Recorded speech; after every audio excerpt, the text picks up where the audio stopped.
bayan, tutulungan tayo na maghahatid ng tamang impormasyon balita. Stasyon ng Bayan, tutulong sa mamamayan. Ang Stasyon ng Bayan na may puso sa mamamayan. Stasyon ng Bayan na kakampi ng mamamayan. Stasyon ng Bayan na asintado sa serbisyo publiko. Ang Balita Online.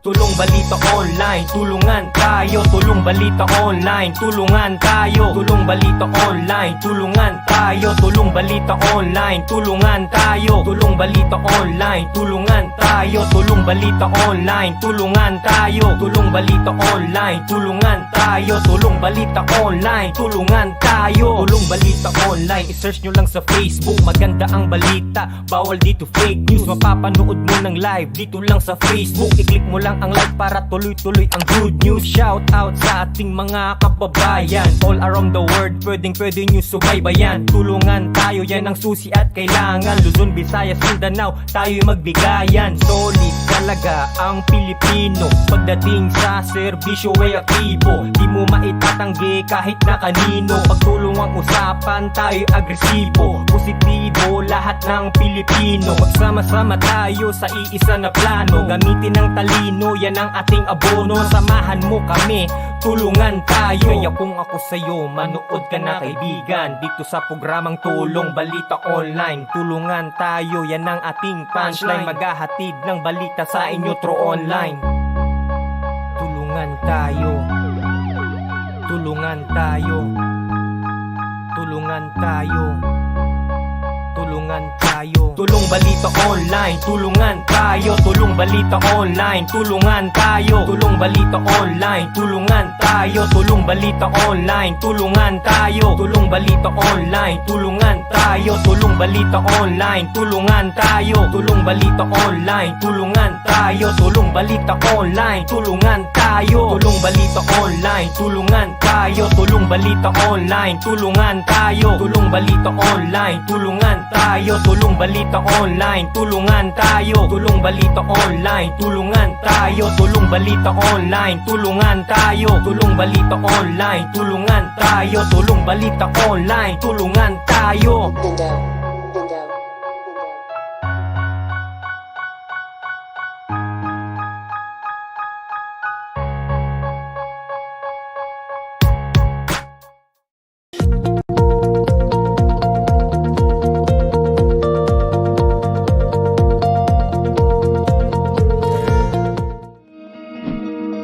Para labanan ang banta ng COVID-19 sa ating bansa, mahalaga ang kooperasyon ng bawat isa. Ang pananatili sa loob ng bahay ay isa sa pinakasimple pero pinaka-epektibong paraan para hindi kumalat ang virus. Kunwari, ikaw ang tuldok na ito. Malusog ka at malakas. Lumabas ka ng bahay. Ang hindi mo alam, may nakasalamuha ka ng may COVID-19. Tandaan, mahirap malaman kung sino ang may virus, pero madali itong maipasa sa iba. Pwedeng naipasa na pala niya ang virus sa iyo nung umubo siya o bumahin. O baka naman ay nahawa na dahil humawa kayo sa parehong bagay na kontaminado. Ngayon ay mayroon ka na ring COVID-19. Isa ka ng carrier na makakahawa sa iba. Dahil maaaring ilang araw pa bago lumitaw ang sintomas na ubo, sipon, hirap sa paghinga at lagnat. Pwede ring wala kang nararamdamang sintomas, ngunit nakakahawa ka pa rin. Pag-uwi mo sa bahay, maaari mong mahawahan ang iyong pamilya. Kasama na rito ang lolo at lola mo o ang mga magulang mo na may edad. Sila ang may pinakamahina na depensa laban sa virus. Ang mga may sakit sa puso, diabetes, high blood, at iba pang pre-existing conditions at mga buntis, mahina ang panlaban sa COVID-19. Kapag na-infect ang taong mahina ang immune system, posibleng magkaroon siya ng malalang karamdaman at kailanganing dalhin sa ospital. Sa patuloy na paglabas ng bahay at pagpunta sa pampublikong lugar, tinatayang maaari kang makahawa ng 3 pang tao. At sila makakahawa ng mas marami pang iba. 20% ng mga nahawa ay maaaring maospital at dadami ng dadami ito habang mas kumakalat pa ang virus. Bukod sa dumaraming COVID-19 patients, marami pang ibang may sakit ang nasa mga pagamutan. Ang mga pasyenteng malubhang-malubha na ang karamdaman, hindi na maaasikaso. Wala ring lugar para sa mga pasyenteng may ibang karamdaman. Kaya nating iwasan ang patuloy na pagkalat ng COVID-19 kung iisipin natin ang kapakanan ng iba. Kailangan nating isipin at kumilos na parang bitbit na natin ang virus para hindi ito kumalat pa sa iba. Sundin ang social distancing. At hanggat maaari, manatili sa loob ng bahay. Kung talagang kinakailangang lumabas, panatilihin ang 1 metrong layo sa ibang tao. Maging malinis din sa katawan at sa kapaligiran. Parating maghugas ng kamay gamit ang sabon at tubig. At i-disinfect ang mga bagay na madalas hinahawakan. Ang mahalaga, mapabagal natin ang pagkalat ng COVID-19 para mas kakaunti ang mga kailangang magpa-ospital at mabawasan ang mga Pilipinong magkakasakit. Magiging epektibo lamang ito kung mananatili tayo sa bahay. Sundin ang social distancing. Isang maliit na sakripisyo para sa buhay ng kapwa nating Pilipino. Tulong-tulong tayo. Let's beat COVID-19.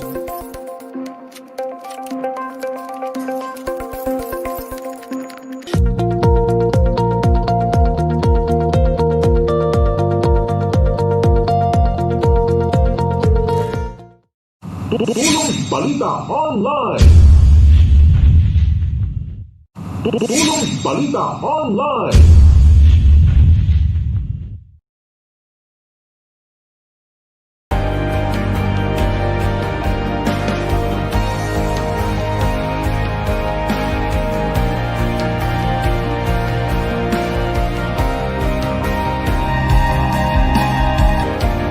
Magandang hapon po sa inyo mga viewers po natin sa hapong ito. Ngayon po ay September 13, 2020 at kapatid na Vic, pangunahan natin sa prayer. Okay, bago tayo mag-umpisa mga kapatid, Yes. humingi po tayo ng basbas sa ating Panginoon, sa ating programa. Tayo po'y manalangin sa ating Panginoon. O Diyos na makapangyarihan sa lahat, kami po ay nagpupurit, magpasalamat Ama sa kabutihang ginagawa mo sa aming Panginoon. Pagising lamang namin sa umaga, Yes, Panginoon, Lord Jesus. nandyan ang blessing. Lord, nandyan na Panginoon ang kalakasan, nandyan na Panginoon, O God, ang sikat ng araw, nandyan na Panginoon ang buhay ng hininga ng aming buhay, Panginoon. O Lord, Ikaw, O Diyos, ang siyang karapat-dapat na ibigay, Lord, ang papurit, pasasalamat, Panginoong Diyos. Hallelujah. Dahil sa kabutihan, sa iyong grasya na ipinagkakalob Lord mo sa Jesus. amin sa pang-araw-araw po naming pangangailangan, Siya nga po, Panginoon. Lord. Kaya, O Lord, sa oras na ito, Panginoon, kami po, Panginoong Diyos, ay humihingi ng iyong basbas, Ama, sa Yes. aming programa, sa Tulong Balita Online, Panginoon, na ikaw ay nandyan para kami tulungan. Kaya sa oras na ito, Lord, ikaw ang siyang manguna sa lahat ng aming mga gawain po namin. Lord, na ang aming mga viewers po namin, Ama, ay iyo po silang pagpalain, Panginoon. Ano man, Ama, ang mga bagay na kanilang pangailangan po nila, kung sila po'y nangangailangan, Ama, ng Yes. financial problem, Panginoon, ipagkaloob mo sa kanila, Panginoon. Amen. Hallelujah. Kung kinakailangan nila, Ama, ng kaligtasang spiritual, Lord, ipagkaloob mo sa kanila. Kung kinakailangan nila, Ama, ng kagalingan, Lord, hallelujah, ikaw ang nakakalam, Panginoon, O God, dahil ikaw ang Diyos na makapangyarihan sa lahat, Panginoon. Kaya pray, Father, Lord, na lahat ng aming mga viewers Yes, sa Lord hapong ito, Jesus. Panginoon, ay iyo po silang pagpalain, Ama, lalo po, Panginoon, O God, sa magbibigay ng mensahe mo, Lord, Yes, Lord. sa araw na ito, Panginoong Diyos, O God. Walang iba, si Pastor Willie Calinyo, Panginoong Diyos, na Amen. patuloy ka, Praise God. Lord, na siyang gumagamit sa Kanya para sa iyong iglesia, Panginoong Diyos, O God. Kaya pray, Father, Lord, na kung paano mo siya langisan, Panginoon, langisan mo rin, Ama, ang makikinig, Panginoong Diyos, O Siya nga God. po, Lord. Kaya salamat po, Diyos, sa iyong kabutihan, sa lahat ng iyong pinagkalo mo sa amin sa oras na ito. Ipinagkakatiwala namin sa iyo lahat, Ama. Itong aming dalangin sa pangalan ng Panginoong Kristo Jesus na aming tagapagligtas. Amen and amen. Amen. Praise God. At Hallelujah. magandang hapon sa lahat ng mga viewers po natin. Amen. Kapatid na Vic, at tayo muli ay nandito para makinig ng kanyang salita. Amen. At ihanda po natin yung mga pandinig po natin. At muli hiramin namin yung kaunting oras lang Amen. na pagkikinig po natin sa salita ng ating Panginoon. At kaya't lahat ng mga viewers po natin, amin pong binabati. Amen. Yung mga viewers po natin sa LA, Yes. sa Villablanca family, Amen.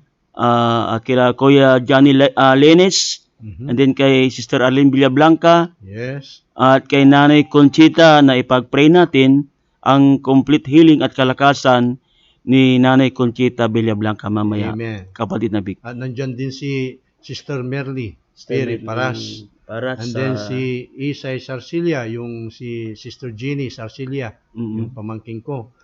Praise God. And then sina Sister PB Bella Elmer. Praise God. Welcome po. Amen. Nawa ay pagpalain kayo ng ating Panginoon. Praise God. At at mga may kaarawan ngayon, Mhm. ang binabati po namin ang kaarawan ngayon ni Sophia Sashi Kalamyong, Mhm. yung Sa kanyang pamangking ko. sa Pantal, Hindi sa Urdanita. Ordanita. Ito yung kumukuha ng yung pharmacy. Yung anak ni nag-drive Sister sa atin, Marisa, no? yung anak ni Sister Marisa. Happy birthday sa Happy Sophia. birthday, Sister. Praise God. Ganyan din, ni-welcome natin ang aking kapatid, si Sister Marisa Kalamyong. Praise God. Praise God. At marami pang iba. Mhm. Praise God. Kaya mga kapatid, sa ating patuloy na ating pakikinig, praise God, I believe na lahat ng ating mga napapakinggan ng salita ng Diyos ay mayroon tayong mga katanungan. Kung mayroon po kayong mga katanungan, i-text nyo lang sa amin. Amen. At lalo, kapatid na Vic, kasama natin ngayon ang ating pastor, ang magtuturo. Kung Amen. mayroon mang silang katanungan, ay i-message lang nila Yes. at sasagutin ng ating speaker. Yes. Hallelujah. Kaya gayon din, yung si Sister Edith Estayo Tuquinto, nandyan na. Mhm. Praise the Lord. Happy listening, ate. Praise Amen. God. At marami pa yan, mamaya. Praise God. Kaya, ibibigay na natin sa ating Yes. Amen. tagapagsalita. So, ibigin na lang natin. Introduce Kapatid nyo na Vic. si kapatid. At muli, mga viewers po namin, Amen. ihanda po natin yung kaunting oras lang natin o kahit na damihan na lang natin yung oras. At ngayon po, sa walang pagtatagal, ay akin pong ipapakilala po ang ating speaker po at first time na nagkaroon po tayo ng live coverage, visitor po natin na isang pastor sa message, Amen. si Pastor Willie Carino. At ito po ay pinsang buo ni Robin Padilla at kung hindi ito tinawag ng Panginoon na maging pastor ay isa na itong artista. Mhm. Pero iba yung calling niya ngayon. Amen. Isa siyang pastor, artista siya ano? sa Panginoon. Artista siya sa Panginoon. At siya po ay nagpapastor doon sa Bugalyon. Amen. Amen. At hindi lang po pastor, kundi ginagamit din siya. Amen. Na sabi ko nga, hindi lang pastor Vic, kasi sa evangelist. Mhm. Evangelism, may effective din siya, no? Yes. Si Pastor Willie. Amen. At naging blessing sa amin siya kaninang umaga pagkat siya nagturo doon Mhm. sa church sa Bacayao. Ay, naging speaker. Amen. At sa walang pagtatagal, atin na pong ibinibigay Mhm. kay Pastor Willie Carino, amen, sa Bugalyon. Amen. Pastor Willie? Pastor Willie. Magandang hapon muli sa lahat ng ating tagapakinig.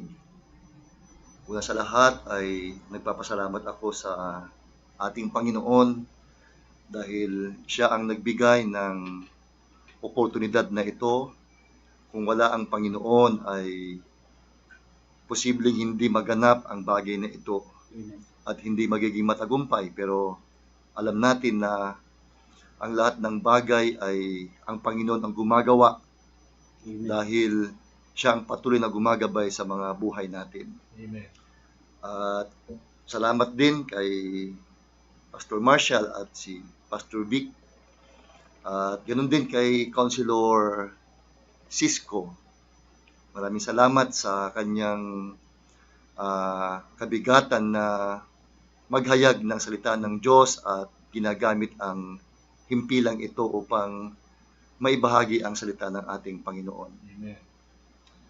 Nabanggit ni Brother Marshall kanina, ni Pastor Marshall, na pinsang buo ko raw si Robin Padilla. Opo, pero lamang lang si Robin ng 5,000. Amen. Ang mahalaga po, mga giliw naming tagapakinig, ay ang buhay natin ay ilagay natin sa kamay ng ating Panginoon, dahil para magkaroon ng tinatawag na fulfillment ng buhay natin sa mundong ito, ay dapat tayo maglingkod sa ating Panginoon. Amen. Dahil ang sabi ng Biblia, sabi ni Haring Solomon na pinakamatalinong tao labas kay Kristo, ang sabi niya, and this is the conclusion of the whole matter. Obey God and keep His commandment, because this is the whole duty of man. Ang dahilan pala para tayo nandito sa mundong ito ay hindi lang para magkaroon ng establisadong trabaho, marahil, malaki ang savings sa bangko. Well, that's good. But our main purpose why we are here in this world, the Bible says, is to serve and praise and believe the Lord Jesus Christ. Amen. Kasi nakakalungkot kung minsan, kung hindi mo na-serve yung purpose mo, it means you're a failure. Diba? Ganyan naman sa natural nating pamumuhay. Diba? Lagi natin sinasabi, dapat ay ma-serve ko yung purpose ko. Bakit ako nandito? Para ang buhay mo ay fulfilled talaga. At nakikita ko, para maging fulfilled ang buhay natin, is we have to surrender our whole strength, our whole spirit, our whole soul in our Lord Jesus Christ in serving Him. Dahil pag yan po ay ginawa natin, I assure you, you have served your purpose at malaking blessing ang naghihintay sa iyo. At anong blessing yan? Pangako ng Diyos yan, mga kapatid. Now, sabi ng Biblia, whosoever believeth on me will have eternal life. Pag ang Diyos ang nangako, na ito ay totoo. Kaya nga siya naging Diyos, kasi lahat ng kanyang pangako ay pawang katotohanan. Amen. May isang mga ngaral, sabi niya, kapag ang Diyos, nabali lang niya kahit isang promise niya, He is disqualified to be God. Pero alam natin, ang pangako ng Diyos ay laging totoo. Kaya mapalad tayo kung tayo ay patuloy na naglilingkod sa Kanya, kasi ang Kanyang mga pangako sa atin, pangako ng mapayapang buhay, pangako ng totoong kagalakan, pangako ng totoong kapayapaan sa buhay, at higit sa lahat, ang pinakadakilang pangangailangan ng tao na hindi kayang bayaran, sabi ng Biblia, ano po yun? Buhay na walang hanggan. Amen. Kaya napaka-inam ang maglingkod sa ating Panginoon. Okay, so sa walang pagkatagal po, gusto ko na pong pumunta sa salita ng Diyos sa hapon na ito. At ating pong pag-uusapan sa hapon na ito, mga giliw naming tagapakinig o mga nanonood sa kanilang mga internet. We're going to talk about spiritual death or kamatayang spiritual. Dahil ito ang dapat nating mapagtagumpayan. Ang sabi ng Panginoon, huwag niyong katakutan ang pumapatay ng laman. Bagkos ang katakutan natin ay yung pumapatay ng kaluluwa sa impyerno. May ganong pananalita ang ating Panginoon. At alam natin, sa mga iba ito isang katanungan, meron palang kamatayang espiritual? Meron po. Now, pag ang tao namatay sa pisikal, hindi doon nagtatapos. Sa katotohanan, may sinasabi pa ang Biblia, may pangalawang kamatayan. Or yun po yung tinatawag na spiritual na kamatayan. Okay. Kaya every Bible question has a Bible answer. At ang pinakamagandang sumagot lagi sa lahat ng katanungan natin sa buhay, for me, Well, your education is good. All the books in the school is good. But for me, the best book that can answer all my questions in life is no other than the Word of God or the Bible. Hindi lamang po yun. Anong sabi ng ating Panginoon? Lilipas ang langit at ang lupa, ngunit ang aking salita ay mananatili magpakailanman. Kaya nga po, napakagandang prinsipyo na kung tayo ay mananatili sa salita ng Diyos, nakakatiyak tayo ay mananatili magpakailanman. Amen. Dahil iisa lang ang bagay na mananatili sa mundong ito. Maliwanag po, ang nagsalita nito ay walang iba kundi ang ating Panginoong Kristo Jesus. Lilipas ang langit at ang lupa, ngunit ang aking salita ay mananatili magpakailanman. Kaya nga nagustuhan ko yung prinsipyo ng isang mangangaral. Sabi niya, kung mayroong dako na dapat nating puntahan at tayuan, ay walang iba kundi ang salita ng Diyos. Kasi ito lang ang bagay na mananatili magpakailanman. At kung ikaw ay nakatayo sa salita ng Diyos, nakakatiyak ka, ikaw ay mananatili magpakailanman or ikaw ay makakasumpong ng buhay na walang hanggan. Amen. Okay, so sa pagpapatuloy po, mga giliw naming tagapakinig, tayo po magbabasa na ng talata sa Biblia, pasimula ng ating aral sa hapon na ito. Ulitin ko po, pag-uusapan natin ang salitang kamatayang spiritual. Sa aklat ng Ephesians chapter 4 verse 18, now ito po ang sabi ng Biblia. Verse 18, nasa kadiliman ng kanilang pag-iisip ay nangahiwalay sa buhay o sa buhay ng Diyos. Dahil sa kahangalang nasa kanila, dahil sa pagmamatigas ng kanilang puso. Now, ito po ang sabi ng Biblia, no? Now, si Apostol Pablo po ang nagsalita nito at hindi nagkataon na ito'y kanyang nabanggit sa aklat ng Ephesians chapter 4 verse 18. Dahil ang Ephesians, ito po ay aklat ng sakdal na kaalaman sa hiwaga ng Diyos. Amen. Now, napakaganda po ng Book of Ephesians kung ating babasahin. Now, mababasa nyo dyan mga kapatid, ang lahat ng spiritual na pagpapala na ibinigay ng Diyos. At dyan nyo rin mababasa mga kapatid, ang katiyakan ng isang tao sa buhay na walang hanggan. Walang iba kundi ang bautismo ng banal na Espiritu. Amen. At dyan nyo rin mababasa mga kapatid, ang sabi ng Biblia, ang kanyang tinubos na iglesia na isang sakdal, walang kapintasan, walang kulubot, sa aklat din po ng Ephesus. Amen. Kaya nga napakaganda ng Book of Ephesians. Kaya marahil, dito nabanggit ni Apostol Pablo ang mga salitang ito. Now, tingnan nyo po, ang sabi niya, gusto kong balikan ang verse 18.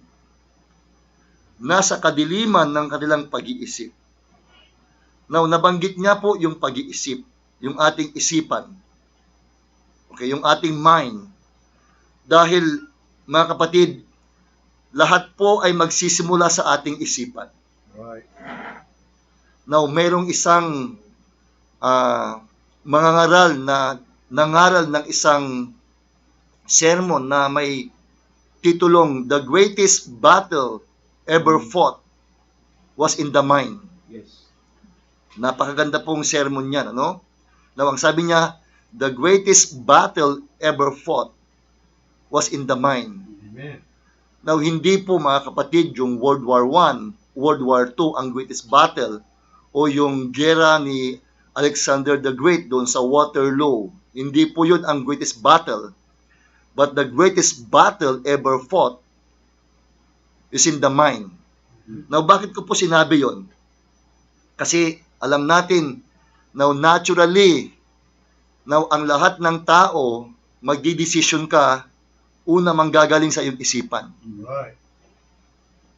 Kaya nga mabigat yung kasong murder. Now, kasi ang murder, ang definition ng murder, okay, sa mga mambabatas o sa law, ang murder is premeditated crime.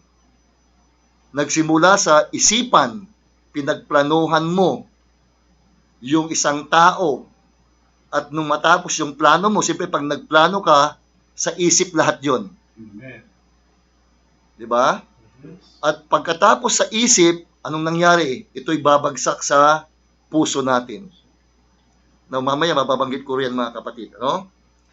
Now, kaya nga po, idinisenyo ng Panginoon na ang ating isipan ay mas mataas kaysa sa ating puso. Kasi ang bawat iisipin natin ay babagsak at babagsak yan sa mga puso natin. At pag yan ay nasa puso na natin, dyan muna isasagawa lahat. Ang una galing sa isipan mo, at pagkatapos, ito'y babagsak sa iyong puso. Kaya sabi nga ng mga ngaral, dinisenyo talaga yan ng Diyos na mas mataas ang ating isipan, ang ating mind. Kasi pag naisip mo na ang lahat ng bagay, yan ay papasok na sa iyong puso. Yes. Okay, at pag yan ay nasa puso mo na, doon mo na isasagawa kung ano yung bagay na inisip mo, mabuti man ito o masama. Kaya sabi ni Jesus Christ, out of the abundance of heart, the mouth speaks. Okay.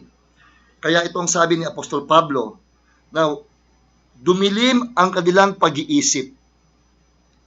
Okay, bakit po dumilim ang kanilang pag-iisip? Now, kasi po, alam natin, isa lang ang pinanggagalingan ng kaliwanagan sa buhay ng tao. Now, ang totoong kaliwanagan sa buhay ng tao, para tama yung pag-iisip ng tao, para tama yung nasa kanyang isipan, kasi masyadong mabigat po ang labanan natin ngayon. Now, kaya dapat yung isipan mo, kasi nandyan ang pinakadakilang digmaan sa ating isipan. Kaya dapat yung isipan natin ay maliwanag. Yes. At paano magiging maliwanag ang ating isipan? Now, kinakailangan ito ay punuin mo ng salita ng Diyos.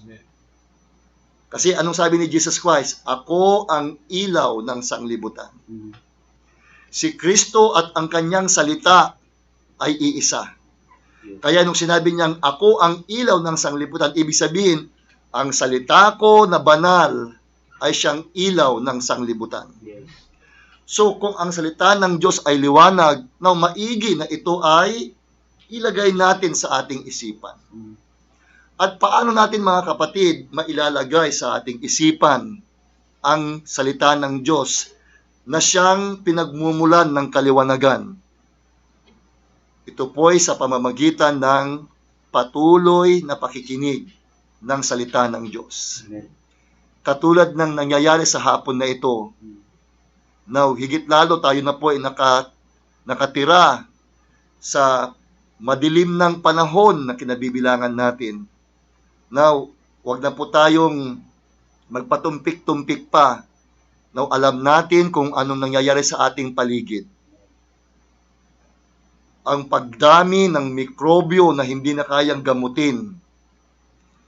Ang pagdami ng tinatawag na mga crimes sa ating mga paligid.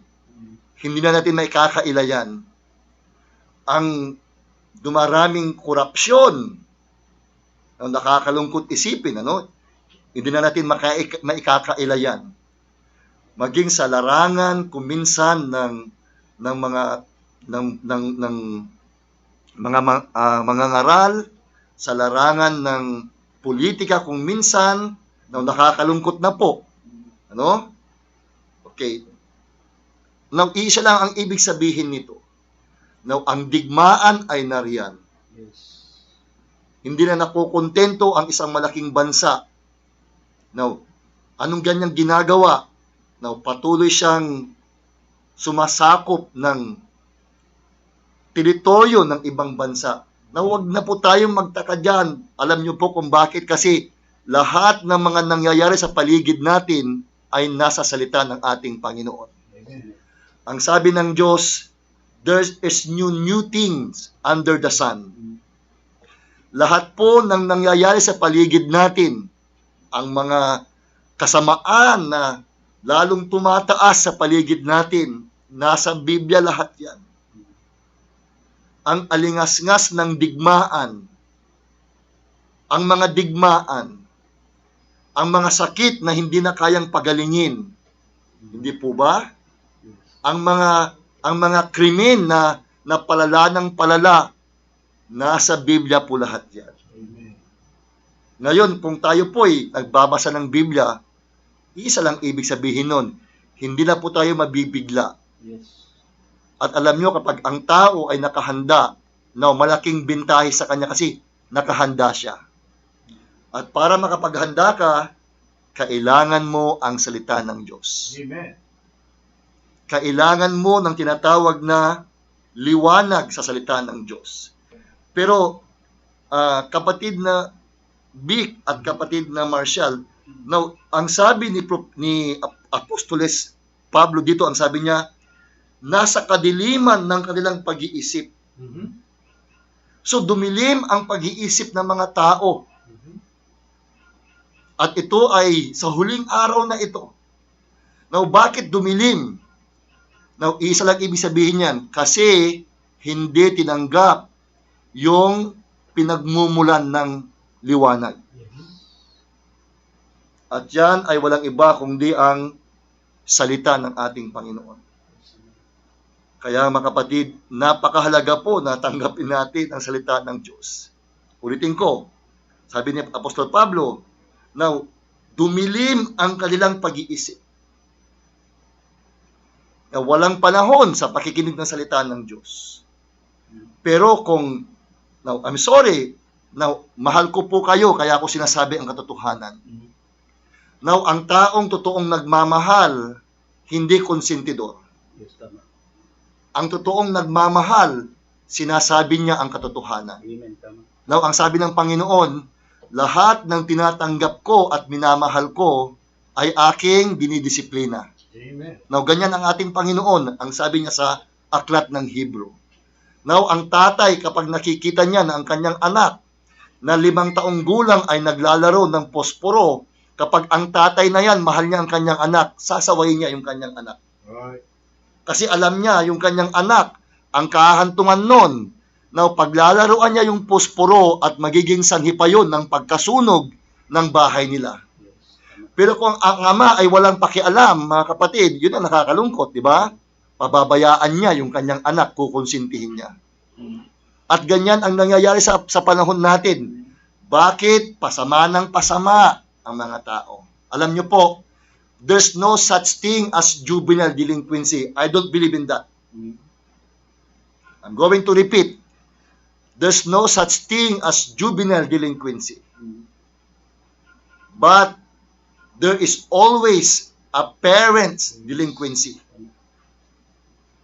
Ang laging may sala ay ang mga magulang. Bakit?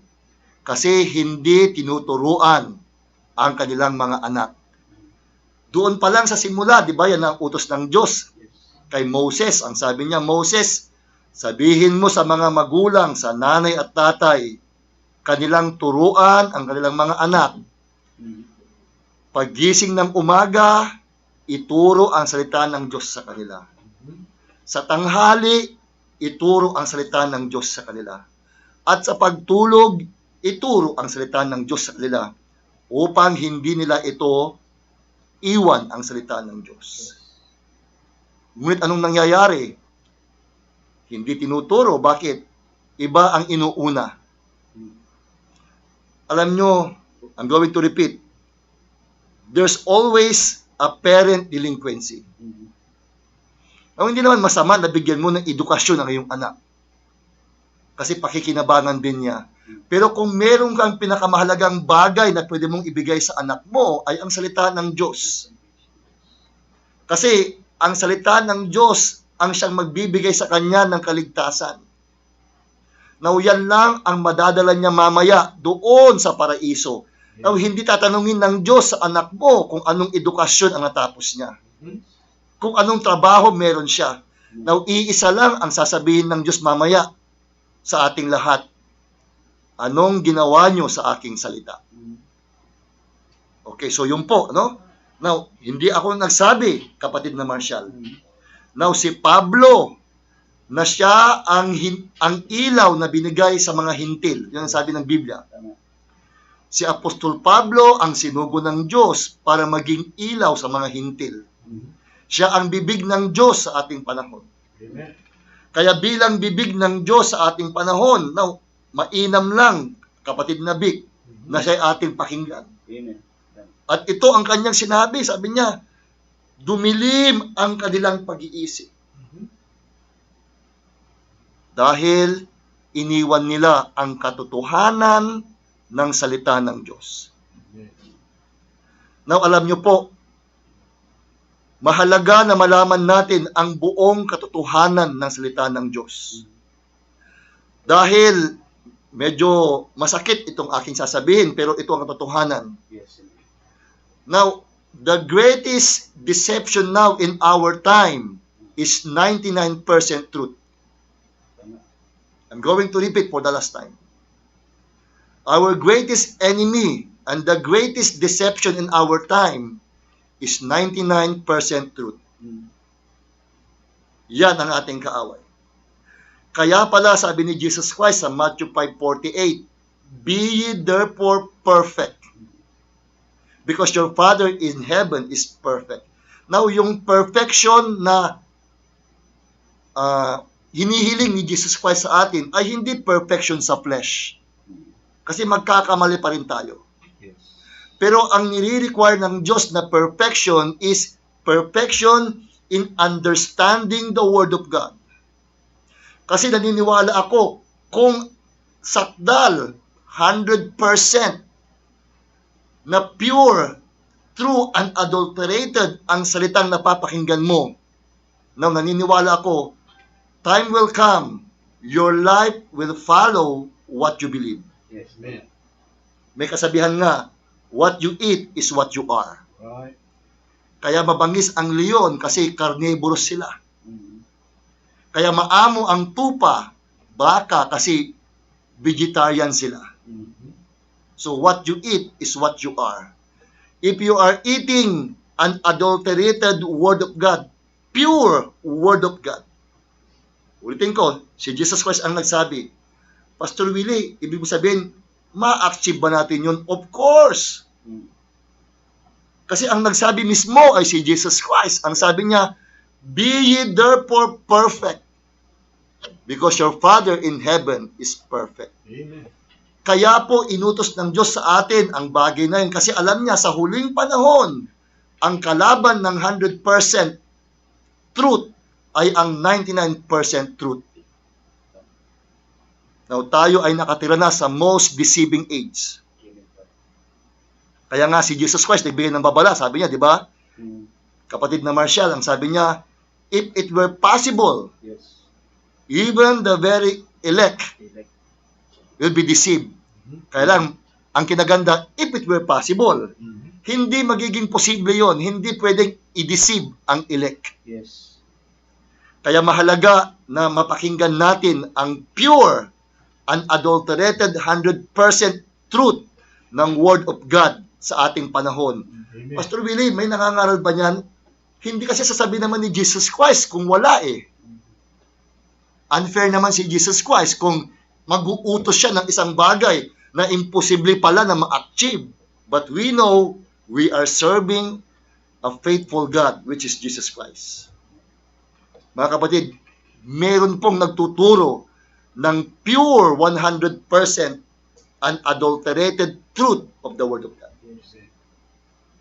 Kung sino yan, Pastor Willie, pwede ba siya makausap? Mga kapatid, pagkatapos ng gawain na to, you can text me.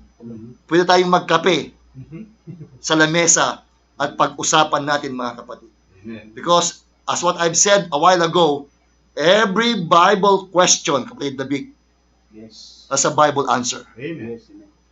Every Bible question has a Bible answer. Kaya ito ang nangyari, kapatid David, dumilim ang kanilang pag-iisip. Bakit?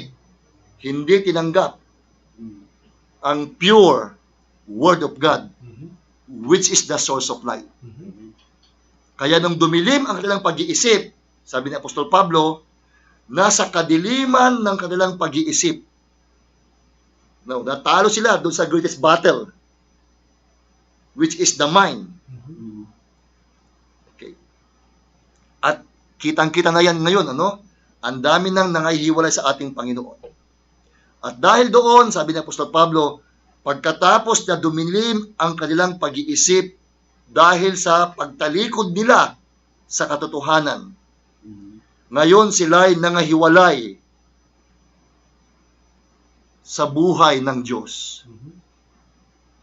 Now, kapag ikaw ay nahiwalay sa buhay ng Diyos, iisa ang ibig sabihin yan.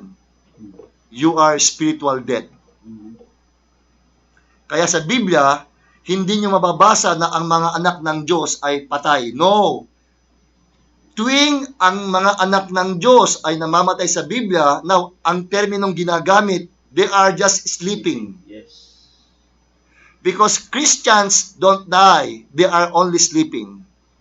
Kasi ang word na death sa Bible, ang ibig sabihin niyan, eternal separation from God. Yan po ang ibig sabihin ng death sa Bible. Eternal separation from the Lord. At hindi mo pwedeng ihiwalay ang kanyang mga anak sa kanya. Kaya ang kamatayan ay hindi pwedeng isugpong sa mga anak ng Diyos or Christian. But this time, mga kapatid, sa ating binasa, now, nahiwalay sila sa Diyos, meaning they're dead. Why? Because they rejected the truth. Amen. Sa pagpapatuloy, sabi niya, dahil sa kahangalang nasa kanila. Bakit sila naging hangal, kapatid na Big? Kasi tinalikuran ang katotohanan. Napakinggan na nga na ang Diyos ay mapagmahal. Nalaman na nga na ang Diyos ay nagliligtas. Nalaman na nga na walang imposible sa Diyos. Nalaman na nga na pwede palang, kapatid na Marshall, kahantungan yung perfection. Pero hindi pa rin sila naniwala.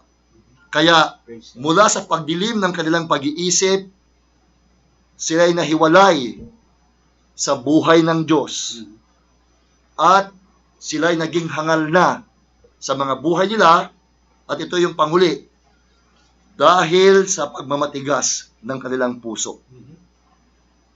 Kung naalala nyo, mga giliw kong tagapakinig, di ba sabi ko kanina, dinisenyo ng Diyos na ang isip natin, ang ulo natin, ay mas mataas kaysa sa puso natin. Kasi pag ang isip natin, dyan maiipon lahat yung ating napapakinggan. Kapag nakapakinig ka ng isang bagay, isang pananalita, yan ay mananatili sa isipan mo. At paglakad ng oras, yan ay bababa sa iyong puso. At pag yan ay yung nasa puso na, at doon mo na ito maipamumuhay. Kaya tama yung sabi ni Apostol Pablo, dumilim yung pag-iisip, Brother Vic, kasi tinanggihan ang katotohanan. At sila'y nahiwalay sa buhay ng Diyos, buhay na walang hanggan. Kaya humantong sila sa kahangalan at ito nakakatakot, tumigas na ang kanilang puso. At pag tumigas ang puso, sabi ko nga kanina, lahat ng nasa isip, bababa sa puso, at lahat ng nasa puso, yun na ang ipamumuhay mo. Kaya, anong naging resulta? Kahit na alam nilang mabuti ang Diyos, ayaw na nila na sumunod sa Diyos. Kasi tumigas na yung puso nila. Now, kahit na ganun na yung himala na ginagawa ng Diyos, yung pagmamahal, nakikita na nila Pero dahil sa tumigas na ang puso nila, na wala na silang pag-asa, nang di ako nagsasabi, si Apostol Pablo ang nagsabi. Kasi ang pinag-uusapan dito, na nagbibigay ng babala si Apostol Pablo. Now, ito'y kamatayang espiritual. So, ang unang-una na pinaka-sinserong dahilan ng kamatayang espiritual ay yung kamangmangan sa salita ng Diyos. Now, wala po tayong maidadahilan na tayo'y hindi nakapakinig ng salita ng Diyos. Now, sa bansang Pilipinas, hindi naman pinagbabawal ang Biblia. Ang daming radio program ng salita ng Diyos. Ang problema lang talaga, ang mga tao, na iba na ang kanilang prioridad sa buhay. At ito sana ay magsilbing babala.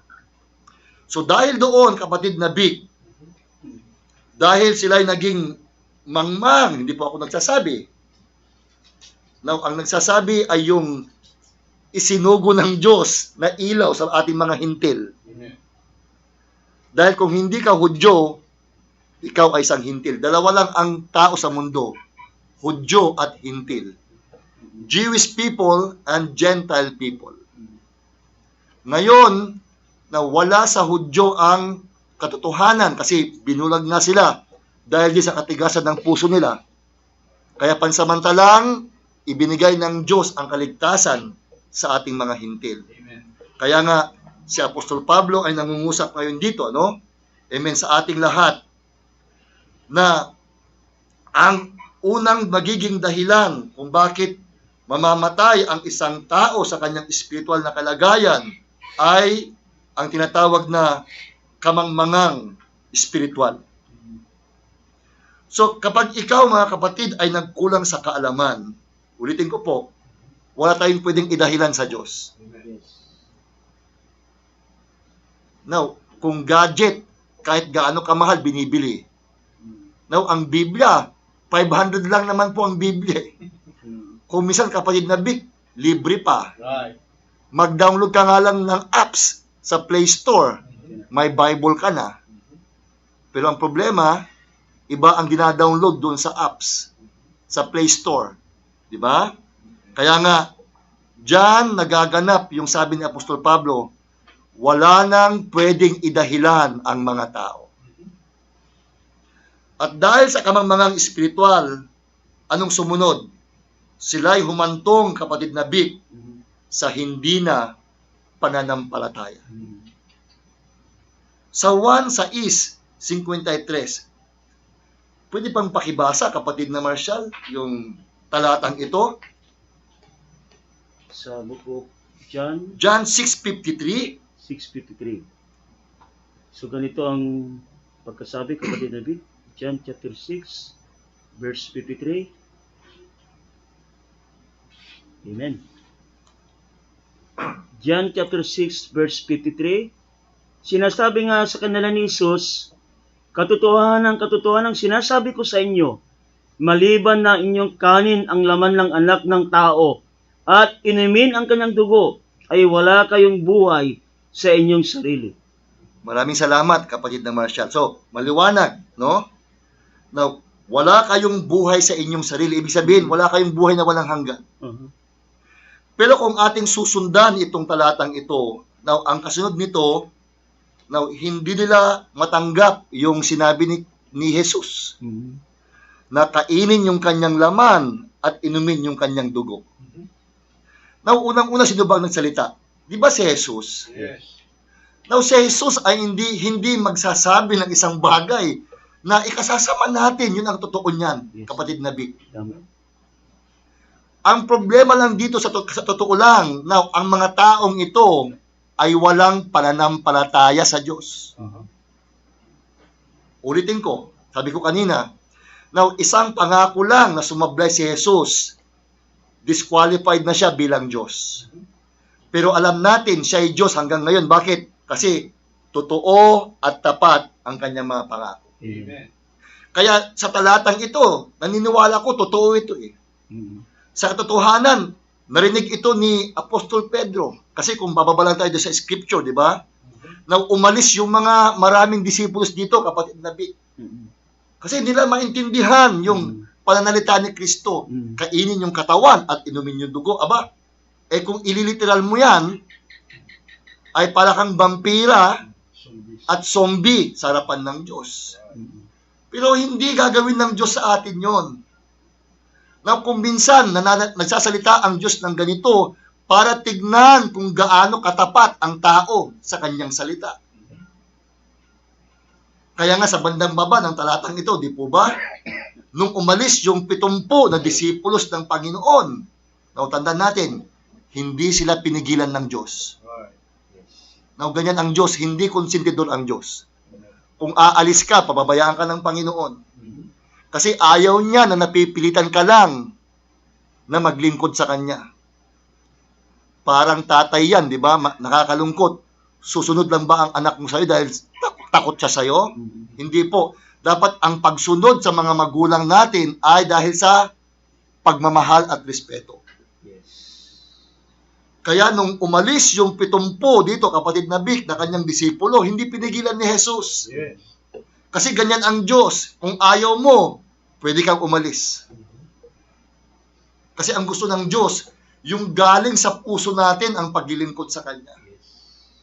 Yung sincero at tapat. Pag ginawa mo naman yan, gagarantyan kita, bubuksan ng Diyos ang pintuan ng sangkalangitan at ipagkakaloob niya sa iyo ang lahat ng nasa ng puso mo. Amen. Ano man ang ibigin mo ay pagkakaloob ng Diyos sa iyo. Hindi lang yun, makakamtan mo pa ang pinakadakilang bagay na pangangailangan mo sa mundo. Ano yun? Walang iba kundi buhay na walang hanggan. Amen. Diba? Amen. So, umalis yung 70. Hindi pinigilan ng Panginoon. Si Pedro, na isa sa pinakamamahal na niyang disipulo, hinarap din niya, di ba, pagkatapos nito. Amen. Ang sabi niya, Pedro, ikaw, aalis ka rin ba? Ano sabi ni Pedro? Tingnan niyo ang sagot ng isang taong totoong nagmamahal sa Diyos. Anong sabi ni Apostol Pedro? Panginoon, sa'yo lang namin narinig na may buhay na walang hanggan. Amen. Tama. Hindi maintindihan ni Pedro yon, kapatid na Vic, kakainin yung laman at iinumin yung dugo. Hindi niya maintindihan yon. Pero alam niya ang nagsalita ay tapat at totoo. Amen. Kasi si Jesus ang nagsalita eh. Pero palibasa kasi may pananampalataya si Pedro sa Diyos. Kahit hindi niya maintindihan, pansamantala ang salita ng Diyos. Kasi alam natin sa bandang dulo, mga kapatid, nung si Jesus ay umakyat na sa langit, pinaliwanag pa rin niya ang talatang ito. Yes. Na ang laman pala ay walang iba kundi ang kanyang salita. Right. Kainin natin ang salita ng Diyos. Ang 100% truth word of God, because what you eat is what you are. Pag kumain ka ng pure, naniniwala ko, magiging pure din ang buhay. Amen.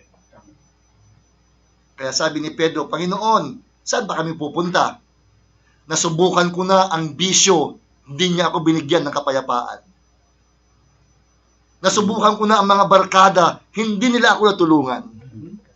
Nasubukan ko na ang yaman sa mundo, ang lahat ng profesyon, mga relihiyon sa mundo, napasok ko na, pero hindi ko natagpuan ang totoong kapayapaan sa buhay. Ang gandang pananalita ni Apostol Pedro. Ang sabi niya, pero Panginoon, sa'yo ko lang napakinggan ang buhay na walang hanggan. Amen. Mga kapatid, ang buhay na walang hanggan ay nasa Panginoon lamang. Yes. Pwede niyang gamitin ang relihiyon bilang stepping stone, bilang master school to build your faith. Pero ang mahalaga pa rin ay ipangaral ang totoong Kristo sa ating kalagitnaan. Amen. Because there's a false Christ, antichrist, and there is a true anointed Christ.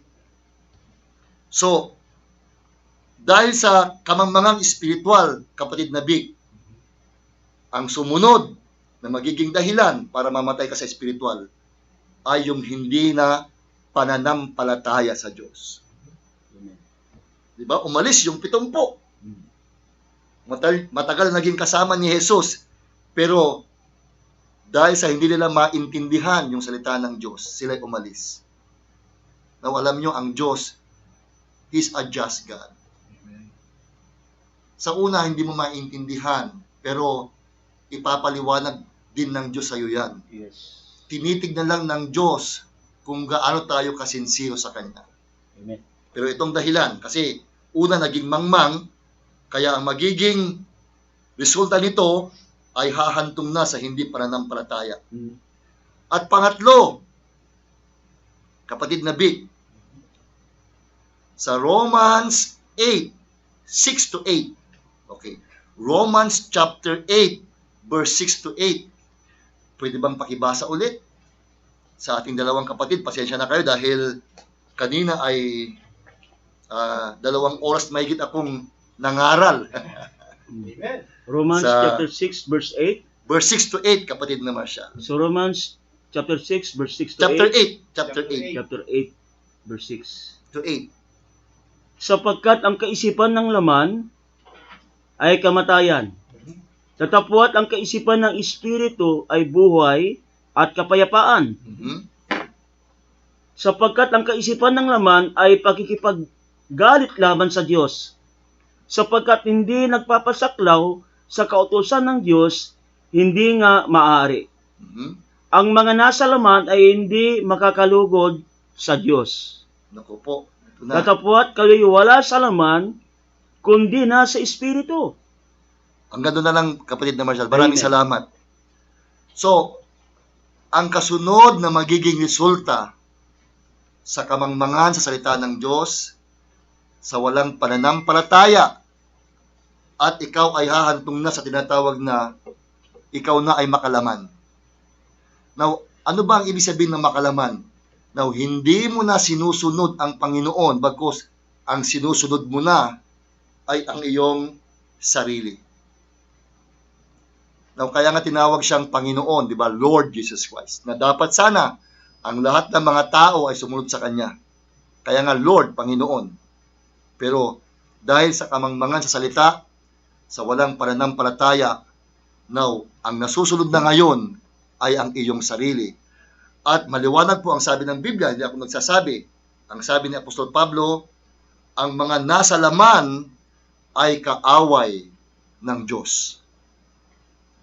Hindi ba pasama ng pasama yung kinangahantungan? Okay. Huli na talata na naging resulta ng tinatawag na kamatayang espiritual.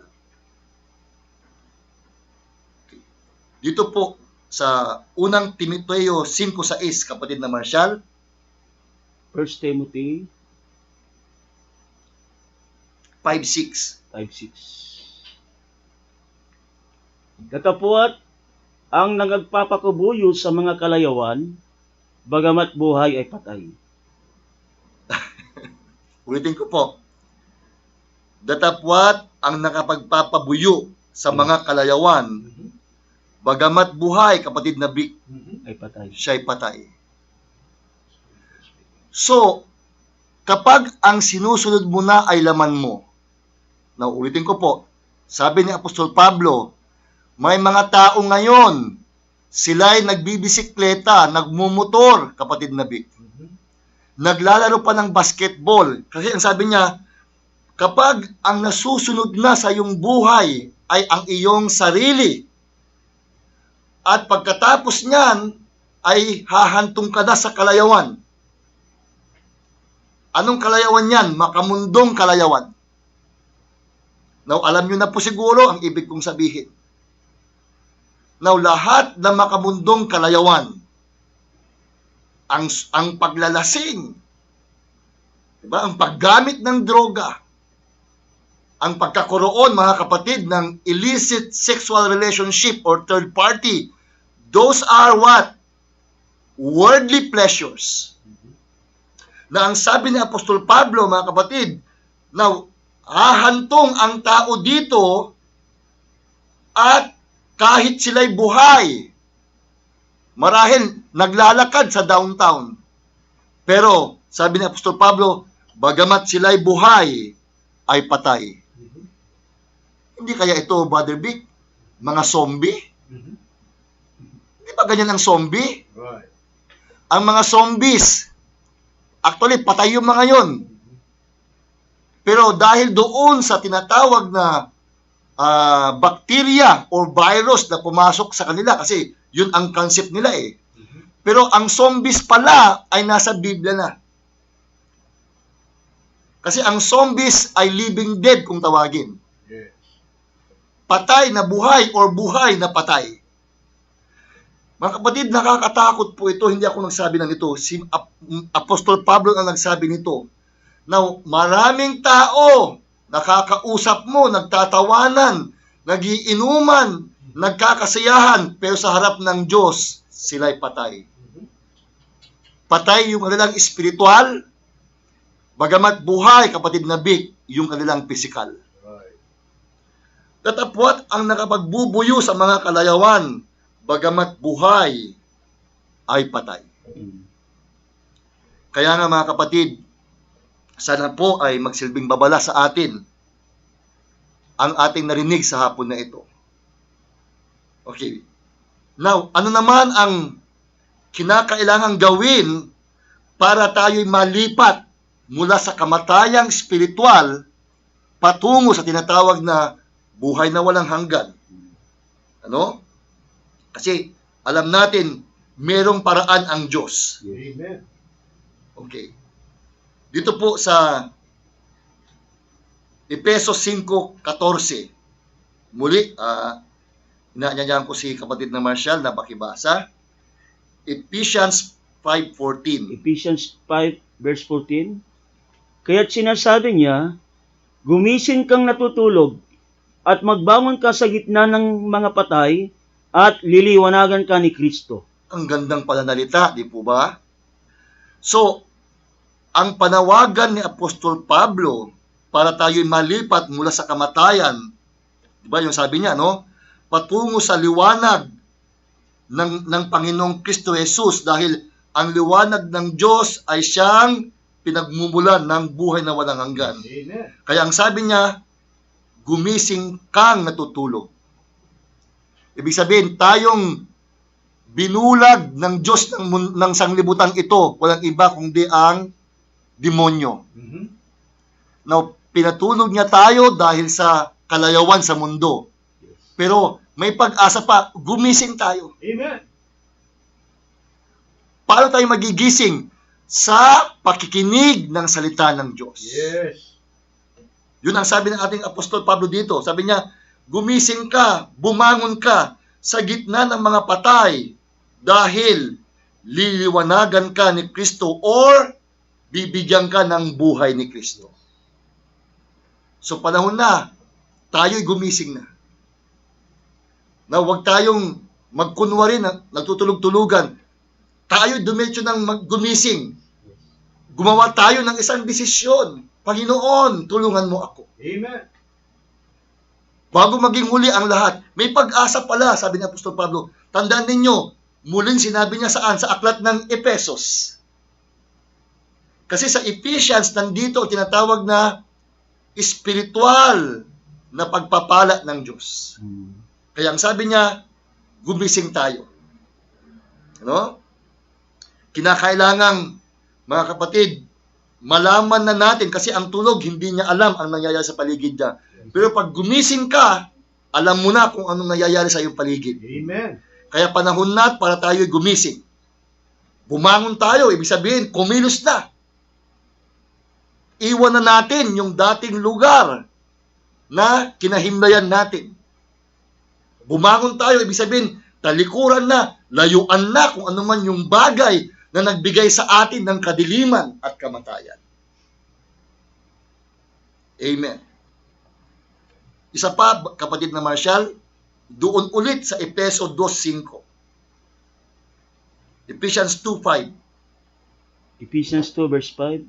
Bagamat tayo'y mga patay dahil sa ating mga kasalanan, tayo'y binuhay na kalakip ni Kristo sa pamamagitan ng biyaya kayo'y nangaligtas. Sino nyo? Ang gandang pananalita, di ba? Amen.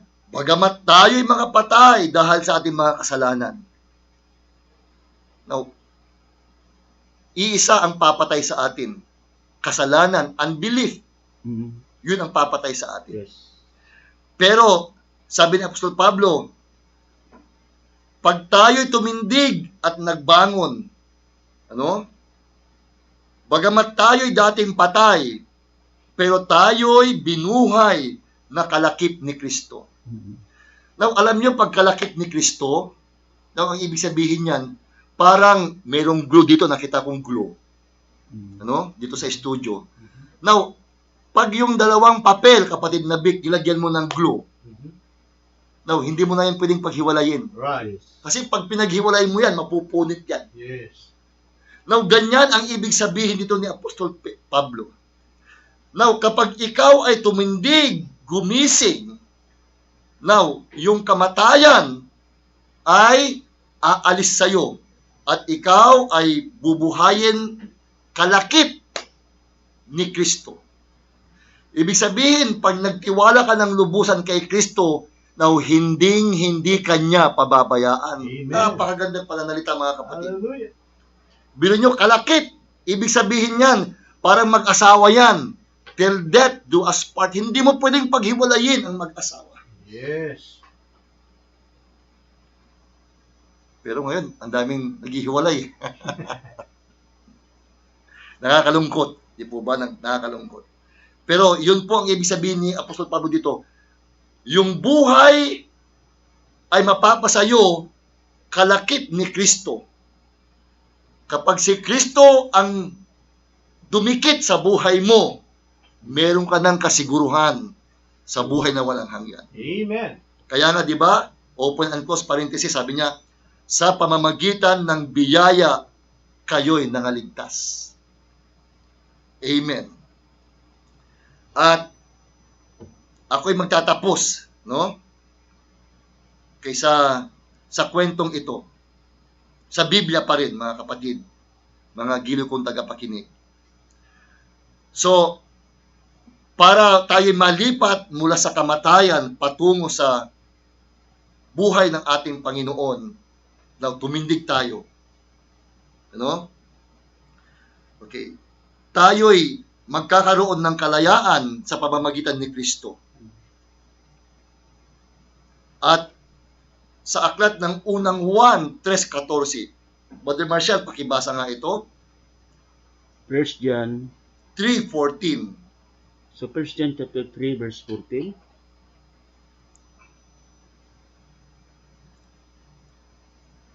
First John 3, no? Opo. Unang Juan 3:14.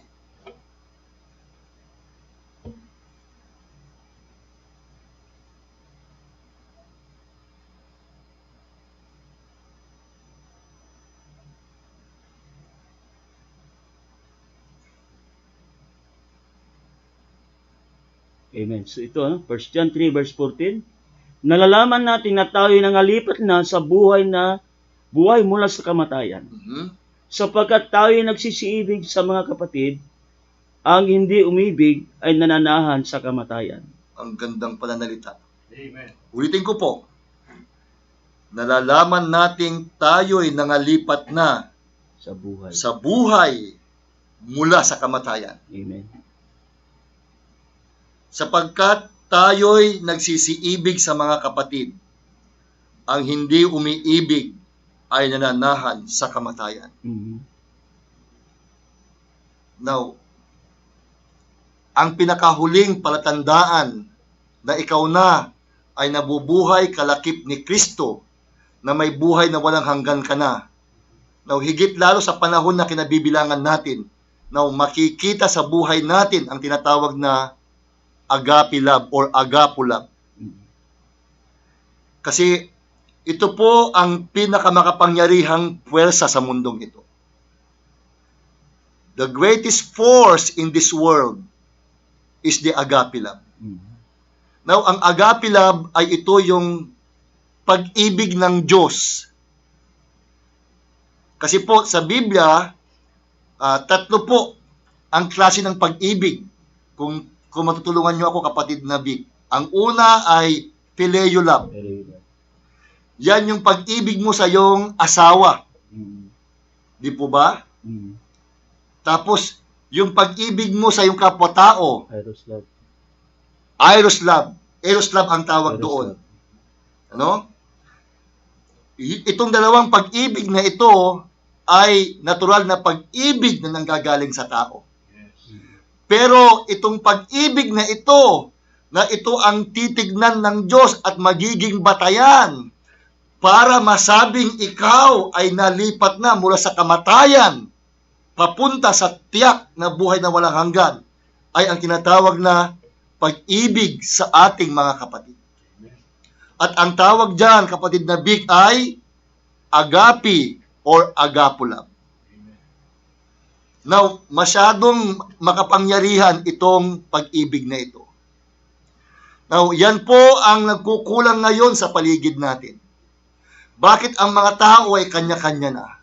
Mapagmahal sa kanilang mga sarili, mapagmahal sa salapi, mas inibig pa ang karumihan kaysa sa kabanalan. Yun po ang sabi ni Apostol Pablo. Kasi po ay hindi na umiiral o hindi na nananahan sa puso ng mga tao ang tinatawag na agape love or the most powerful force here in this earth. Ang sabi ng isang propeta, hindi makakapasok sa paraiso ang isang tao kapag hindi niya taglay ang pag-ibig ng Diyos. Because that place, paradise, is full of agape love. Kaya yun ang nais ng Diyos, higit lalo sa panahon na kinabibilangan natin. Na hindi na alam ng mga tao ang gagawin dahil sa epekto ng pandemic ng COVID-19.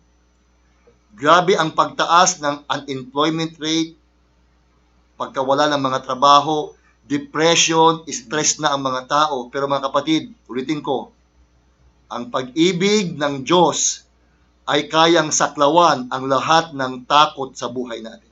Amen. Perfect love casts out all fear. Grabe ang epekto nitong COVID-19 sa buhay ng mga tao. Pero salamat sa Diyos dahil pinangahawakan ko ang kanyang pangako. Ang sabi ng Panginoon, hindi ko kayo pababayaan kailanman. Ni isang buhok ninyo ay hindi ako papayag na masaling. Saan kayo nakarinig ng ganyang pangako? Now, sa Diyos lang ang nangangako ng ganyan, na kahit isa sa buhok natin ay hindi daw sasalingin. Bakit? Ang Diyos ang magbibigay ng protection sa atin. Amen. Diyos ko, grabing pangako yan. At naniniwala ko ang pangakong yan ay tapat at totoo. Amen. Kaya sabi ng Panginoon, dapat tayo ay mag-ibigan sa bawat isa. At ang pinakamaganda na pag-ibig na pwedeng ibahagi natin sa tao, maganda yung material, kapatid na Vic. Amen. Pero ang pinakaunang-unang dapat nating ipakita, ipadama sa ating kapwa-tao upang masabi may pag-ibig tayo ay ipangaral ang pawang katotohanan na salita ng Diyos. Yes.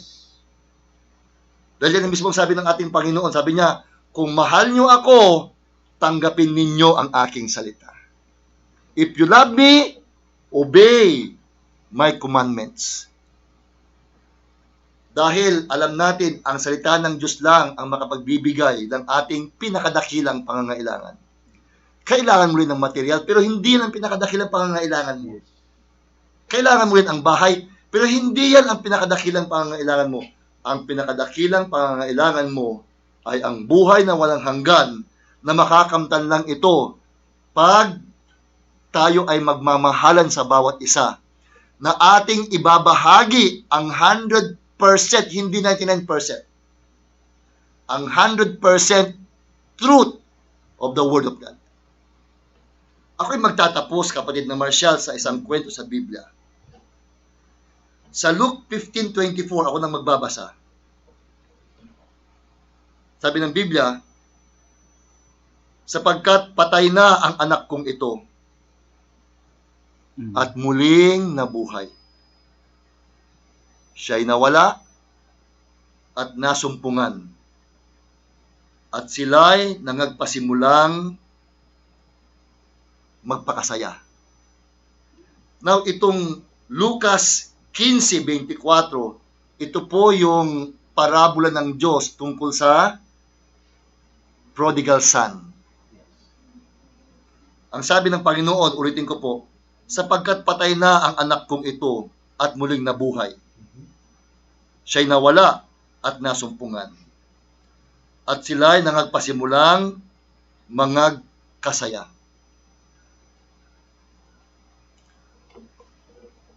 Kung tayo po ay anak ng Diyos, panahon na para tayo bumalik sa Kanya. Amen.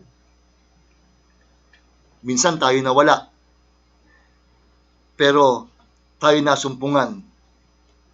Minsan tayo'y patay dahil sa kasalanan, pero ngayon, tayo'y nabuhay na. Amen. Naniniwala ko, ang totoong anak ng Diyos, marunong siyang magpakumbaba, magpaumanhin sa Panginoon, at hihingi ng paumanhin sa Diyos.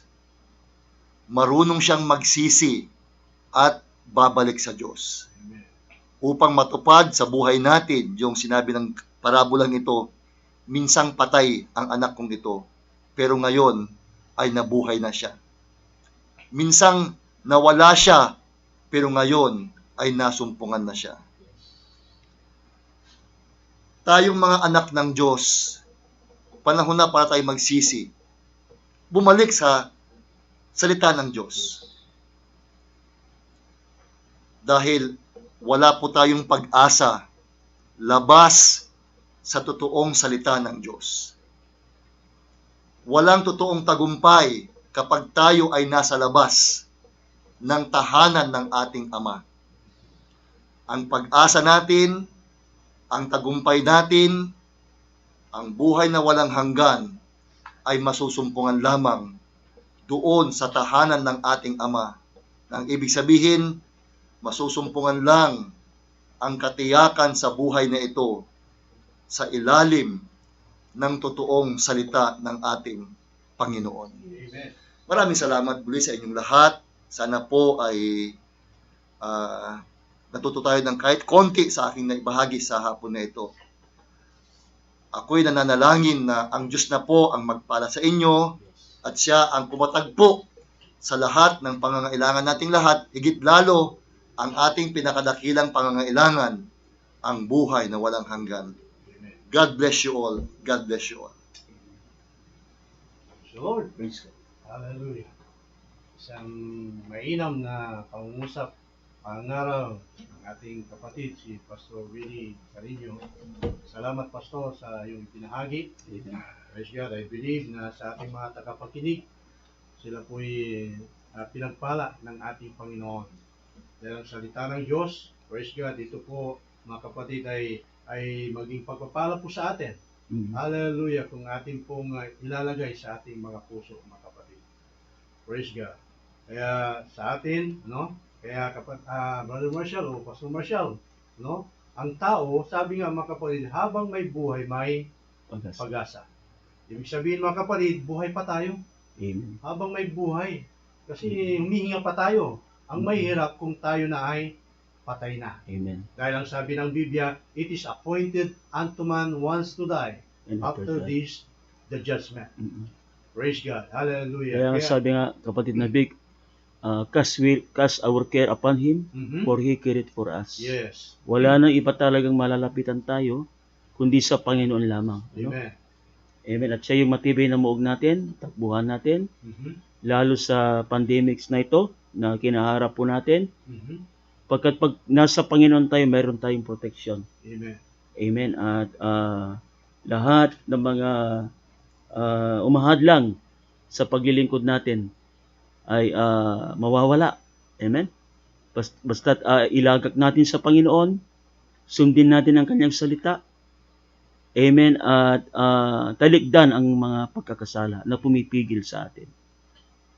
Ang kagandahan doon, kapatid na Marshall, ang nasabi ng ating buting pastor na yung ama naghihintay doon sa anak, Sa prodigal son. sa prodigal son. Yun yung istorya ng salita ng Diyos na ito'y natutupad sa ating panahon. Na kung saan, mga kapatid, kasi ang Biblia kasi nangungusap patungkol sa ating buhay, kasi ang topiko ng ating kapatid, spiritual death. Pero hindi naman tayo naging spiritual death, kundi ang Panginoon nagbigay ng pag-asa, kundi magkakaroon tayo ng buhay na walang hanggan. Praise God. Kaya ang kagandahan doon, kapatid na Marshall, nung ang ating Panginoon, siya po ay naghihintay. Matagal na naghihintay para po sa atin. Once na ang anak ng Diyos ay siya'y nag-desisyon na babalik na siya sa Ama. Kasi matagal din, kapatid na Marshall, na tayo inalipin ni Satanas. Praise God. Kaya kinakailangan na tayong gumising. Gumising at bumangon. Katulad ng prodigal son, kapatid na Yes. Vic, siya nagsisi. Sabi niya, babalik ako sa aking ama, Yes. kahit na ako na lang ay tanggapin bilang katulong. At sabi ng ama, amen, yung kanyang tatay, matagal na panahon naghihintay, kapatid na Vic. Amen. Amen, na nung siya ay umuwi, niyakap siya ng kanyang ama, at ang Yes. sabi niya, na yung anak kong patay ay muling nabuhay. Amen. Ganun din tayo, kapatid na Vic, Aha. Amen. Kaya't mahirap pala na sabi ni Pastor Willie, amen, bagamat tayo'y buhay noon, amen, tayo ay patay sa harapan ng ating Panginoon. Katulad ko noon, kapatid na Vic, amen, patay pala ako noon. Amen. Hallelujah. Lulong sa droga, kinakausap ang poste, kinakausap ang langgam pag lampas na sa marijuana. Grabe, oh. Amen. Pati tatay ko noon, napagsabihan ko mag-jogging kasi mataba ang father ko, parang sa Eklosada. Amen. Nung lulong tayo sa droga. Amen. At sa alak, sa yung puntador, nasabi ko yun sa father ko. Pero, amen, hallelujah. At 1 week na lang, na ako na lang papatayin nila lalasunin nila ako, kapatid na Vic. So, salamat na lang sa Panginoon. Amen. Amen. At may nagpadala ang Panginoon ng isang mangangaral. Nang sabi niya, hindi na bababa yung tama mo. Yung pala yung tama mo, yung tama ko, yung sa Panginoon. Amen. Amen. Praise God. Na hindi na ako maghahanap ng ibang kapayapaan, kundi sa Panginoon na lang. Kapatid na Vic, habang nangangaral si Pastor Willie, naisipan ko noon, tuwing birthday ko noon, 1984, naghahanap ako ng tunay na kaibigan. Wala akong mahanap Pansamantala lang. Amen. Uwi ko sa bahay, nandun pa rin ang tinatawag na kalungkutan. Kasama ko ang barkada sa inuman, sa droga, amen, sa kapilyuhan, amen, nambabato kami ng tren pag nandiyan na yung tren sa PNR. Pero, amen, hanggang doon na lang, nandoon pa rin yung tinatawag na loneliness. Amen, natutulog ako sa jet chatter, sa dams, amen, kasi paglulong ako sa droga doon sa Volume 10, amen, ako na lang yung pinapauwi ng lineman. Amen. Pero pag uwi ko sa bahay, wala pa rin Kulang pa rin. Kulang pa rin. Nagsakristan nga ako. Pastor Vic, kulang pa rin Amen. Pumasok ako sa batch 9 para maalis yung pagiging sagupa sa marijuana. Amen. So, salamat na lang sa Panginoon. Amen. At nabuhay ako spiritually. Amen. Praise the Lord. At ang sabi ng Biblia, kapatid na Vic, huwag tayong matakot sa pumapatay ng katawan at espiritu. Katakutan natin yung pumapatay ng katawan at kaluluwa doon sa impyerno, yung kasalanan. Amen. Alam mo, kapatid na Marshall, nung unbeliever din ako, mayroong nangangaral. Ang akala ko, yung taong nangangaral, kilala niya ako. Kasi parang nababasa niya yung buhay ko. Pero yung pala, yung pangangaral na yun ay tumutumbok sa salita ng Diyos. Praise God, kaya nakita ko, mga kapatid, yung aking sarili, ganito pala ang salita ng Diyos. Kagaya ng sinabi sa Hebrew chapter 12 o Hebrew chapter 12 verse 4, na ang salita ng Diyos ito'y matalas, na double plead pa. Praise God, na kanyang bumabaon hanggang sa ikabubuturan ng ating puso. Nadidiscern niya yung laman ng Yes. puso, isipan. Kaya kung sa aking nakita sa pangangaral ni Pastor Willie, praise God, ang Panginoon ang nasa So, ibig sabihin, kapatid na Vic, wala tayong pinapatamaan, ano? Wala talaga. Hindi namin sinasadya kung mayroong mga nasasaktan sa pangangaral. Ito talaga ay yung kapangyari ng Espiritu Santo, Yes. ng salita ng ating Panginoon. Amen. Amen. So, ibig sabihin, pag may natatamaan, ibig sabihin, Pangangailangan. pinapagaling ng Panginoon. Amen. Praise the Lord. Kasi kung hindi mo naman ipapangaral ang katotohanan, praise God, kagaya ng yung yung bulag, yung bulag naglilid sa iyo, bulag, saan kayo pupunta? Hindi nyo makita yung daan. Kinakailangan yung maglilid sa iyo, yung nasa liwanag. Amen. Sino bang nasa liwanag? Ang ating Panginoon. Ayan, sabi niya, I am the way, the truth, and the life. Kaya ang katotohanan, mga kapatid, kaya kung minsan natatamaan tayo, yan po ay pangaral para po sa atin yan. Kaya pasalamat tayo sa Panginoon. Dito po, mga kapatid, ang namin ni Pastor Marshall dito, mga kapatid, hindi po namin sinasabihan yung mga pastor ang kanilang pangaral. Amen. Yung po, mga kapatid, ay nandun sa kanilang puso po yan. Praise God. Kaya once na sila po'y nangaral, yung po, mga kapatid, ay nanggaling sa kanilang puso. Amen. So, at ibinigay Amen. ng Diyos ang mensaheng yon para sa kanila, mga Amen. kapatid. So, mga viewers natin, huwag niyong isipin na scripted itong sinasabi namin. Mga kapatid, ito ay leading ng Holy Ghost, Amen. Espiritu Santo. Praise the Lord. Amen. Okay, I-close na lang natin, kapatid na Vic. Kayo na lang, i-play nyo na. Amen. At muli, salamat sa ating pastor, si Pastor Amen. Willie Carino sa pagbisita po sa atin. Amen. At sa pagtuturo ng salita ng Diyos sa atin. Amen. So muli, nawa, gabayan ka ng ating Panginoon, Pastor Willie, Amen. at sa ministry mo. Amen. At tayo pong muli ay mananalangin sa Panginoon at i-close na lang natin. Amen. Lord God, dakilang Diyos na makapangyarihan sa lahat, ang salita mo, Lord God, ay makatotohanan, Panginoong Yes, Diyos. Lord. At Lord God, kanino kami, Lord God, pupunta, Panginoong Diyos? Kanino kami tatakbo, Panginoon? Yes, Lord. Ang sabi mo, sa'yo lang, Lord God, mayroon, Lord God, ang tinatawag na buhay na walang hanggan. Lord God, kaya Lord God, sa hapong ito, dalangin namin, ang inaabot, Lord God, ng aming tinig, na nawa, kung mayroon mang naghahanap ng kapayapaan, tunay na kapayapaan, Yes, Lord. hindi pa nang dali ang kapayapaan, bigyan mo ng tunay na kapayapaan, Amen, Panginoon. Lord. At kung mayroon mang nakumbik, Panginoon, Hallelujah. na siya po ay magsisisi na, Lord God, at hindi na niya babalikan ng kasalanan. Hindi iyak ng buhaya ang kanyang Yes. pagsisisi, Ama. Hallelujah. Kundi tunay, Lord God, na siya ay umiiyak. Amen. Dahil siya nagsisisi, Panginoong Diyos. Glory. At siya ay tatalikod sa kasalanan, Yes, Panginoon. Lord.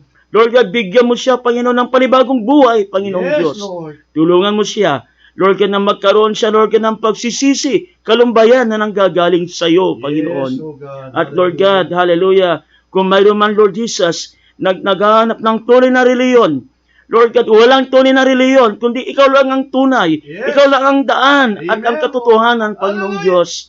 Kaya dalangin din namin, abutin mo rin, Lord God, ang may mga karamdaman. Yes. Hindi kami fit healer na nagpapagaling, Panginoon, kundi ikaw ang nagpapagaling, Panginoon. Yes, Lord. Pagkat ikaw ang Diyos, noon, ngayon, magpakailanman, Amen, Panginoon. Lord. By your stripe, we are healed, Panginoon. Amen. Hindi lang, Ama, sa kagalingan, Ama, ng aming karamdaman, kundi kagalingan sa Espiritu, Yes, Panginoon. Jesus. Lord God, nawa, Lord God, palayain mo, Lord God, ang bawat isa sa amin. Kung kami man, Lord God, ay natalian ng kasalanan, Hallelujah. natalian, Lord God, ng Diyos ng sanlibutan ito, Hallelujah. Panginoon. Lord God, ikaw ang nagkakalag, Panginoon. Yes, oh God. Hallelujah. Lord Jesus, palayain mo din nawa ang aming mga kaibigan Yes, na, Lord God, natanikalaan sa drugs. Hallelujah. Natalian, Ama, ng anumang bisyo, Panginoong Diyos. Yes, oh God. Natalian, Ama, kung anuman, Lord God, ng kasalanang pumipigil. Hallelujah. Lord God, pagkat ang salita mo, Lord God, ay makapangyarihan, Panginoon, nagbibigay ng buhay na walang hanggan. Yes, Kaya't Jesus. abutin mo sila, Panginoong Yes, Diyos. Lord. Lord God, gayon din, Lord Jesus, ang mga ina sa tahanan, ama sa tahanan, Yes, Lord. gabayan nyo rin sila, Panginoong Diyos. Bigyan nyo sila ng pangangailangan Hallelujah. para, Lord God, masustentuhan ang kanilang mga anak, Yes, Panginoong Diyos. Jesus. Lord God, bless mo kami, Panginoong Diyos. Yes, oh God. I-bless mo ang mga ngaral, Panginoong Hallelujah. Diyos. I-bless mo ang lahat, Panginoon, na nakinig, viewers, Panginoon. Yes, Ito Lord. po ang aming samot dalangin sa inyong pinakamataas at pinakamatamis na pangalang Jesu Kristo. We pray. Amen. Amen and amen. Thank you, Lord. Hallelujah. Kaya salamat sa ating mga viewers. Nandyan si Isay Sarcelia, si Rodel Oxon. Happy viewer. Happy listening. And then, sino pang nandyan? Kapatid na Marshall. Nandyan si Yasay Sarcela. Ah. Amen. Si Brother Angelo Gurimbao Mhm. na nakita natin kanina, si Sister Perna. Mhm. Amen. Si Mrs. Sobat. Mhm. And then, really greet din natin si Sister Arlene Villablanca. Yes. Amen. Si Nanay Conchita. Mhm. Na magpalakas sila Mhm. sa physical na pangangatawan. Si Sister Melanie sa Australia. Australia. Happy listening, sister. Praise God. At marami pang iba. I believe na mayroon pang mas marami pa mga kapatid. Kaya lahat ng aming mga viewers, mga tagapakinig, praise God, naway kayo pinagpala ng mensahe ng ating buting pastor, si Pastor Willie Carino. Praise God. Kaya hanggang muli mga kapatid, i-announce natin uli yung guest preacher natin Si sa susunod na Sabado. Pastor Salvi Padilla. Pastor Saldi Padilla, ang susunod na ating preacher sa susunod na rin Sabado, mga kapatid. Praise God. At salamat po sa lahat. Salamat kay Brother Dos na patuloy na siyang gumagabay sa atin dito sa Tulong Balita Online. Salamat sa mga pastor na patuloy silang nag-pray sa ating programa, mga kapatid. Salamat din sa ating mga kapatiran. Praise God na patuloy silang sumusuporta sa ating programa. Praise God. Patuloy lamang po tayo mga kapatid na magkaisa sa ating programang ito. I believe mayroong ginagawa ang Panginoon. Praise God, ginagamit ang programang ito para maabot yung mga kapatid natin na nangailangan ng kaligtasan, mga kapatid. At sa mga may karamdaman, patuloy lamang po tayong kumapit sa ating Panginoon. Na I believe ang ating Panginoon, siya ang ating tagapagligtas, siya ang ating healer po natin sa lahat ng ating mga karamdaman. Amen. Okay, magpaalam na tayo, kapatid naman siya. Amen. Okay. So, salamat po sa inyong lahat. Salamat sa inyong lahat. Thank you.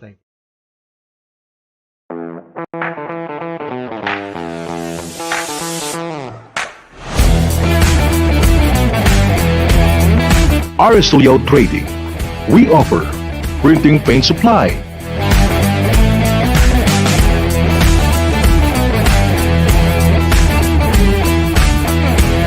t-shirt printing,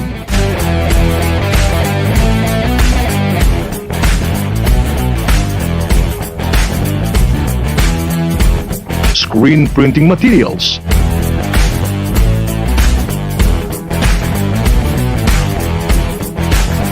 and screen photographic.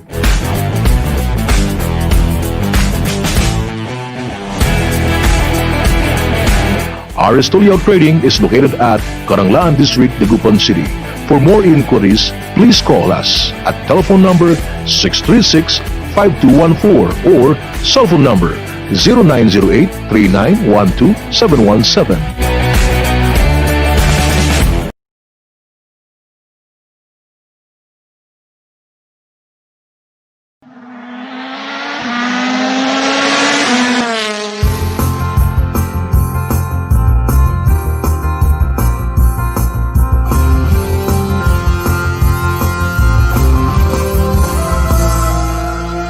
Panalo ka sa Centrum Fuel, Centrum Fuel. Panalo ka, anong lakas ng Centrum Fuel, Centrum Fuel.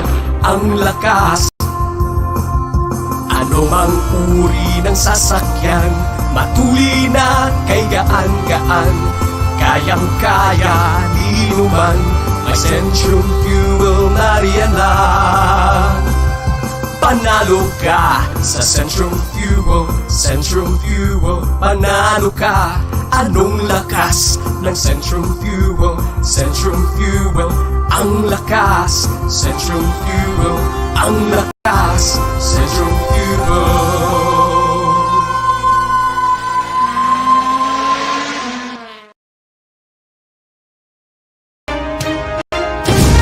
Stasyon ng Bayan, tutulungan tayo na maghahatid ng tamang impormasyon balita. Stasyon ng Bayan, tutulong sa mamamayan. Ang Istasyon ng Bayan na may puso sa mamamayan. Istasyon ng Bayan na kakampi ng mamamayan. Istasyon ng Bayan na asintado sa serbisyo publiko. Ang Balita Online.